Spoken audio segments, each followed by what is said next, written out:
안녕하세요, 허민입니다. 매일 아침 7시 듣기만 해도 건강해지는 느낌? 치료하는 라디오 활기찬 아침입니다. 2025년 8월 29일 금요일 제법 가을 느낌이 나네요. 청취자 여러분, 오늘 컨디션은 좀 어떠신가요? 요즘처럼 아침 저녁으로 공기가 제법 쌀쌀할 때는요, 이럴 때 특히 건강관리에 더 신경 쓰셔야겠습니다. 오늘은요, 한 60대 남성 청취자분의 사연으로 먼저 문을 열어볼까 하는데요. 제가 얼마 전에 혈압이 높다는 진단을 받았습니다. 의사 선생님께서 혈압약이랑 같이 운동을 꼭 하라고 신신당부를 하시는데 사실 겁부터 덜컥 나네요. 약까지 먹고 있는데 혹시 운동하다 쓰러지면 어쩌나 걱정도 되고, 또 뭐 헬스장 같은 곳은 시간 내기도 어렵고요. 집에서 좀 편하고 안전하게 할 수 있는 그런 운동법은 없을까요? 이렇게 좀 속마음을 보내주셨어요. 네. 정말 많은 분들이 좀 공감하실 것 같은 그런 이야기네요. 고혈압 진단 받으시고 운동해야 하는 건 알겠는데 막상 시작하려면 이런저런 걱정도 되고 좀 현실적인 어려움도 있고 그렇죠. 맞아요. 네. 그래서 오늘은 이렇게 혈압 관리가 필요하신 분들, 뭐 약을 드시든 안 드시든 안전하면서도 효과적으로 혈압을 낮추는 운동법, 특히 집에서도 좀 쉽게 따라할 수 있는 방법에 초점을 맞춰서 이야기 나눠보겠습니다. 오늘도 변함없이 여러분의 든든한 건강 길잡이가 되어주실 분이죠. 메디컬 전문 기자 신아람 기자님과 함께합니다. 네, 안녕하세요. 신아람입니다. 기자님, 방금 사연처럼요, 고혈압 진단받는 분들 정말 많은 것 같아요. 우선 이 고혈압이라는 게 정확히 어떤 상태고 또 왜 이렇게 관리가 중요한 건지 그거부터 좀 짚어주시죠. 네, 그 고혈압은 말 그대로 혈관 속의 압력이 비정상적으로 높은 상태를 말하는 건데요. 병원에서 혈압을 쟀을 때 그 위혈압 있죠? 수축기 혈압. 이게 140mm Hg 이상이거나 아니면 아래혈압, 이완기 혈압이 90mm Hg 이상일 때, 이럴 때 이제 고혈압으로 진단을 합니다. 이게 얼마나 흔하냐면요. 질병관리청 자료 2022년 자료를 보니까 우리나라 20세 이상 성인 10분 중에 3분 정도, 그 정도가 이제 고혈압을 가지고 있거나 진단받은 걸로 추정이 되더라고요. 10명 중 3명이요? 와, 생각보다 정말 훨씬 많은 분들이 겪고 계신 문제네요. 근데 혈압이 좀 높아도 뭐 당장 불편한 증상이 없으면 괜찮겠지 하고 그냥 넘기는 경우도 많잖아요. 바로 그게 문제입니다. 그게 고혈압의 가장 무서운 점이에요. 흔히 침묵의 살린자라고 부르잖아요.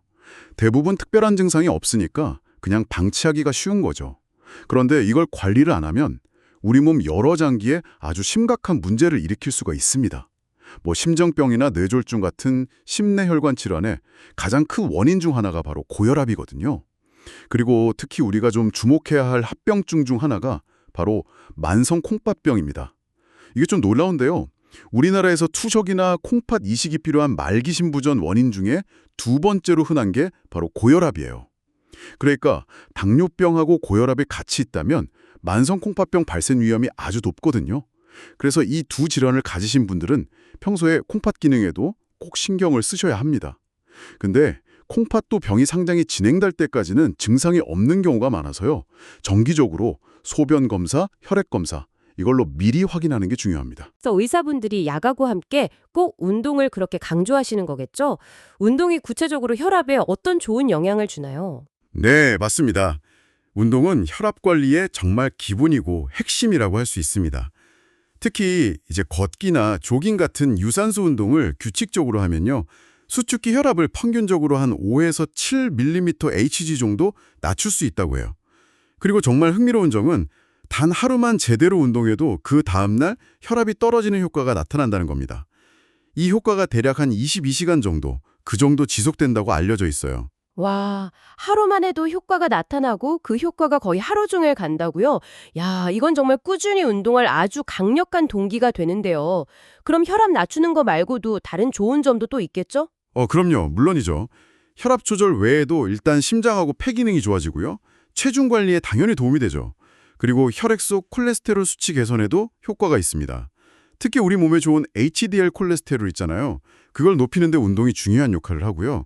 또 뭐 스트레스 해소에도 아주 좋고요.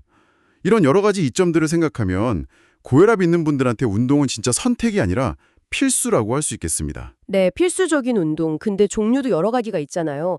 고혈압 환자분들께는 어떤 운동들이 주로 권장이 되나요? 크게 보면 한 3가지 정도로 나눌 수 있을 것 같아요. 첫째는 이제 온몸을 움직이는 유산소 운동, 뭐 걷기, 가볍게 뛰기, 자전거 타기, 수영 이런 게 대표적이고요. 둘째는 근육에 좀 부하를 주는 저항성 운동, 그러니까 근력 운동이죠. 뭐 아령을 댄다거나 헬스기구를 이용하는 거예요. 그리고 마지막으로 오늘 좀 더 자세히 알아볼 등척성 운동이라는 게 있습니다. 이건 근육 길이는 그대로 든 채로 힘을 줘서 버티는 방식의 운동이에요. 그렇군요. 유산소 저항성 그리고 등척성 운동.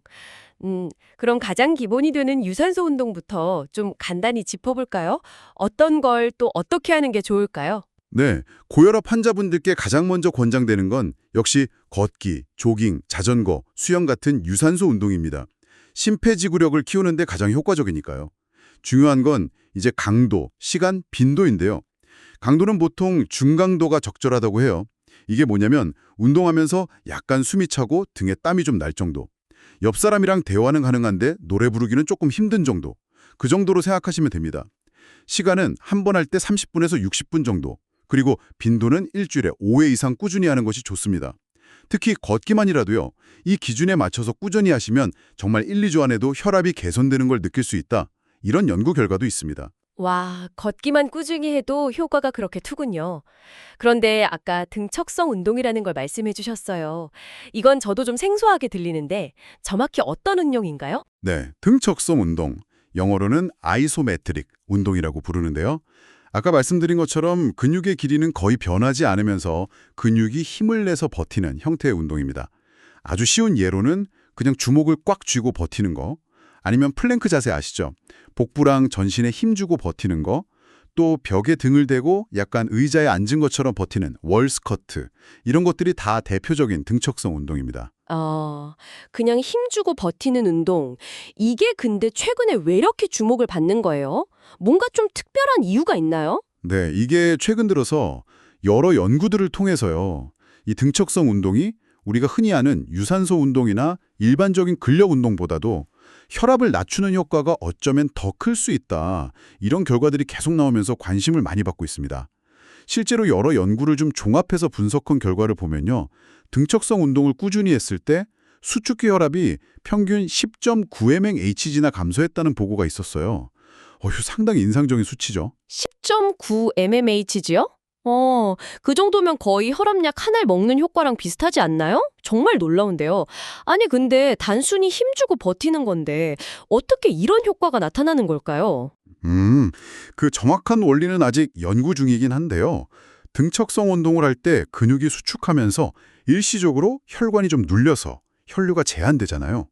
그랬다가 힘을 딱 풀 때 혈관이 다시 확 확장되면서 혈관 안쪽 벽에 있는 내피세포의 기능이 개선되고 혈관 탄력성이 좋아져서 혈압이 내려가는 효과가 나타나는 걸로 추정하고 있습니다. 게다가 이 운동의 정말 큰 매력은요. 시간이나 장소에 거의 구애받지 않는다는 거. 그리고 특별한 장비 없이도 가능하다는 점이죠. 또 관절에 가해지는 부담이 적어서요. 무릎이나 허리가 좀 불편하신 어르신들 아니면 운동 경험이 별로 없는 분들도 비교적 안전하게 해볼 수 있다는 장점이 있습니다. 거실에서 TV 보면서도 할 수 있겠네요, 정말. 네, 그렇죠. 아주 간편하죠. 와, 시간 없고 관절 안 좋은 분들께는 정말 희소식이겠네요. 그럼 당장 오늘 저녁부터라도 시작해 볼 수 있는 아주 쉬운 등척성 운동 딱 2가지만 구체적으로 알려주시죠. 네, 정말 간단한 거 2가지 소개해 드릴게요. 첫 번째는 두 손 꽉 쥐기입니다. 주먹쥐기요? 이야, 정말 간단한데요. 방법이 어떻게 되죠? 네, 맞습니다. 그냥 맨손으로 하셔도 괜찮고요. 아니면 좀 부드러운 고무공이나 수건을 돌돌 말아서 손에 쥐고 하셔도 좋습니다. 방법은 이래요. 본인이 낼 수 있는 가장 센 힘의 한 30에서 40% 정도, 그 정도 힘으로 주먹을 꽉 쥡니다. 너무 막 있는 힘껏 쥘 필요는 없어요. 그 상태로 2분 동안 유지를 하는 겁니다. 그런 다음에 1분 동안은 완전히 힘을 빼고 휴식을 취하세요. 이 2분 쥐고 1분 쉬기, 이걸 한 세트로 해서요. 총 4번 반복하는 겁니다. 양손을 동시에 해도 되고 한 손씩 번갈아 가면서 해도 괜찮습니다. 이렇게 하면 실제 운동 시간은 총 8분이 되는 거죠. 최대 힘의 한 30-40% 정도로 2분 쥐고 1분 쉬고 이거를 4번 반복. 그럼 총 8분 운동. 와, 정말 짧고 간단하네요. 이 운동은 얼마나 자주 해야 효과를 볼 수 있나요? 여러 연구들을 보면 일주일에 한 3회 정도 꾸준히 할 것을 권장하고 있습니다. 이렇게 실천했을 때 연구마다 조금씩 차이는 있지만 수축기 혈압이 평균 5mmHg에서 많게는 12mmHg까지도 감소했다. 이런 결과들이 보고되고 있어요. 와, 8분 투자에서 얻는 효과치고는 정말 상당한데요. 혹시 이 운동할 때 좀 주의할 점 같은 건 없을까요? 네, 몇 가지 좀 기억해 두시면 좋은데요. 첫째는 주먹을 쥐고 있는 그 2분 동안 숨을 참으시면 안 돼요. 그냥 편안하게 호흡을 유지하는 게 중요하고요. 둘째는 만약에 손목이나 손가락에 좀 통증이 느껴진다. 그러면 쥐는 힘을 좀 줄이거나 팔의 각도를 살짝 바꿔보는 게 좋습니다. 셋째는 뭐 어떤 운동이든 마찬가지지만 만약 운동 중에 가슴이 좀 답답하거나 통증이 있거나 아니면 심하게 어지럽다 이런 느낌이 들면 즉시 운동을 멈추고 쉬셔야 합니다. 아, 숨 참지 않기, 그리고 통증이 있으면 조절하기, 이상 증상이 있으면 바로 중단하기. 네, 꼭 기억하겠습니다. 그럼 두 번째 추천 운동은 뭔가요? 두 번째는 벽 스쿼트입니다. 그러니까 벽에 기대고 앉아서 버티기. 이것도 아주 효과적이고 간단해요. 벽 스쿼트. 이것도 이름은 참 익숙하네요. 정확히 어떻게 하는 건가요? 네, 먼저 벽에 등을 좀 편안하게 기대고 똑바로 서세요. 발은 어깨 너비 정도로 벌리고 벽에서 한두 걸음 정도 앞으로 내딛습니다. 그 상태에서 등을 벽에 딱 붙인 채로요. 천천히 무릎을 구부리면서 미끄러지듯이 내려가는 거예요. 마치 투명 의자에 앉는 것처럼요. 이상적으로는 허벅지가 바닥하고 평행이 될 때까지, 그러니까 무릎 각도가 90도가 될 때까지 내려가는 게 좋은데요. 처음에는 그냥 버틸 수 있는 만큼만, 약간만 구부린 편안한 각도에서 시작해도 충분합니다. 그 자세를 2분 동안 유지하는 겁니다. 그리고 나서 천천히 일어나서 2분간 휴식을 취하세요. 이 2분 버티고 2분 쉬기, 이것도 총 4번 반복하는 겁니다. 아, 이것도 2분 버티고 2분 쉬고 4번 반복이군요. 그럼 운동 시간은 8분이지만 휴식 포함해서 총 16번 정도 걸리겠네요. 벽 스쿼트는 어떤 효과를 기대할 수 있을까요? 왜 벽 스쿼트는 단기적으로 혈압을 낮추는 효과도 물론 있고요. 꾸준히 했을 때 장기적으로 혈압을 안정시키는 데에도 효과적이라는 연구 결과가 많습니다. 혈압 조절뿐만 아니라 허벅지 근육 강화에도 큰 도움이 되고요. 혹시 이것도 처음 하는 분들을 위한 팁 같은 게 있을까요? 그 2분 버티기가 생각보다 쉽지 않을 것 같은데요. 아, 맞아요. 처음에는 무리해서 90도까지 내려가려고 하지 마시고요. 본인이 좀 편안하게 버틸 수 있는 각도 있죠. 조금 덜 구부린 각도에서 시작하세요. 1분 버티기가 목표라면 1분부터 시작해도 좋고요. 점차 익숙해지면 내려가는 각도를 좀 더 깊게 하거나 버티는 시간을 늘려가면서 강도를 조절하면 됩니다. 가장 중요한 건 무리하지 않고 꾸준히 하는 거예요. 네, 시작은 좀 쉽게, 그러다 점차 강도로 높여가기. 잘 알겠습니다. 주먹 쥐기 8분, 벽 스쿼트 16분, 실제 운동은 8분. 야, 정말 집에서 TV 보면서 틈틈이 하기에 부담 없겠어요. 그럼 이런 등척성 운동만 꾸준히 하면 걷기 같은 유산소 운동은 안 해도 될까요? 아, 그거 아주 좋은 질문인데요. 결론부터 말씀드리면 병행하는 것이 가장 이상적입니다. 걷기나 자전거 타기 같은 유산소 운동으로 심폐기능을 전반적으로 향상시키고 혈관 건강의 기초를 좀 다지면서 등적성 운동을 통해서 추가적인 혈압 강화 효과를 얻는 거죠. 두 가지 운동이 서로 시너지 효과를 내서 혈압 관리에 더욱 도움이 될 수 있습니다. 역시 하나만 하기보다는 같이 하는 게 좋군요. 그런데 혈압이 있다고 해서 누구나 당장 이런 운동들을 시작해도 괜찮은 건가요? 특별히 좀 주의해야 할 분들이 있을까요? 네, 그건 반드시 고려해야 할 점이 있습니다. 만약에 현재 혈압이 수축기 160mmHg 또는 이완기 100mmHg 이상으로 매우 높게 조절되지 않는 상태다. 이러면 운동을 먼저 시작하기보다는요. 저염식이나 체중 조절 같은 생활 습관 개선에 우선 좀 집중을 하시고 담당 의사 선생님하고 상의해서 혈압이 어느 정도 안정된 후에 가벼운 운동부터 시작하는 것이 안전합니다. 무리한 운동은 오히려 위험할 수 있거든요. 아, 혈압이 아주 높은 경우에는 운동 시작 전에 반드시 의사 선생님과 상의하고 생활 습관부터 개선해야 하는군요. 중요한 정보 감사합니다. 마지막으로 고혈압 때문에 운동을 좀 고민하는 청취자분들께 꼭 해주고 싶은 당부의 말씀이 있다면요. 네, 어떤 운동이든 아무리 좋은 운동법이라도 꾸준함이 없으면 효과를 보기가 어렵습니다. 매일 하기 어렵다면 일주일에 3번이라도 규칙적으로 실천하는 것이 중요합니다. 흥미롭게도 등척성 운동의 경우에는요.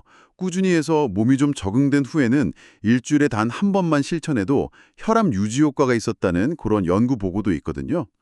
그러니까 처음에는 주 3회 목표로 시작해서 습관을 만드는 것이 중요하겠습니다. 네, 꾸준함이 결국 답이군요. 네. 그리고 또 한 가지. 아무리 쉽고 안전해 보이는 운동이라도 시작하기 전에는요. 특히 혈압약을 복용 중이시거나 당뇨병, 심장질환, 콩팥질환 같은 다른 만성질환을 함께 가지고 계신 분이라면 반드시 주치의 선생님과 먼저 상의하시길 바랍니다. 현재 나의 건강 상태에 가장 적합한 운동의 종류나 강도, 주의사항 같은 것들을 확인하고 안전하게 시작하는 것이 무엇보다 중요합니다. 네, 오늘 고혈압 관리를 위한 효과적이고 안전한 운동법, 특히 집에서 아주 쉽게 따라할 수 있는 등척성 운동, 주먹 꽉 쥐기와 벽 스쿼트에 대해 자세히 알아봤습니다. 기본이 되는 걷기 같은 유산소 운동과 함께 오늘 배운 간단한 등척성 운동을 꾸준히 실천하셔서 우리 청취자 여러분 모두 건강하게 혈압 관리하시길 진심으로 바라겠습니다. 혹시 오늘 이야기 들으시면서 이 정도는 나도 매일 할 수 있겠다 싶은 작은 실천 목표 하나쯤 세워보시는 건 어떨까요? 뭐 거창하지 않아도 괜찮습니다. 그냥 TV 보면서 주먹쥐기 8분, 양치질 하면서 벽 스쿼트 잠깐 몇 분, 이런 작은 습관 하나하나가 쌓여서 분명 건강한 변화를 가져다 줄 겁니다. 듣기만 해도 건강해지는 치료하는 라디오. 오늘 저희가 준비한 순서는 여기까지입니다. 편안한 하루 보내시고요. 저희는 내일 아침 7시에 더욱 유익한 건강 정보로 다시 찾아뵙겠습니다. 지금까지 허민 신아람이었습니다. 감사합니다.